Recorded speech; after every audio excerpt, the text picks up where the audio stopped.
ay merienda po tayo. Ang aking merienda ay ano ba ito, papa? Ito, saging na pinirito, lagyan ng asukal. Parang ginawa kanina. Matamis daw, sabi ni Master, matamis daw yung saging. Matamis. Tignan Kapag- niyo naman, ang dami asukal. Oh, eh di ibawasan natin asukal. Oh, di ba? Oh, di hindi na siya matamis. Minus pa yan. Tatamis naman yung kape mo. Hindi, haluin natin asukal. Oh, yan. Ay, yung kape. Pasaway ka. Matabang yung kape eh. Kumuha pa nga ako ng gatas. Lagyan ko ng gatas. Masakit.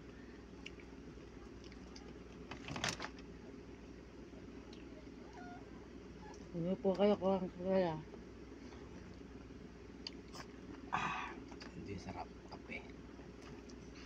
Alright. Kape with saging na panirito. Tapos, matamis. Bawasan para di ma-diabetes.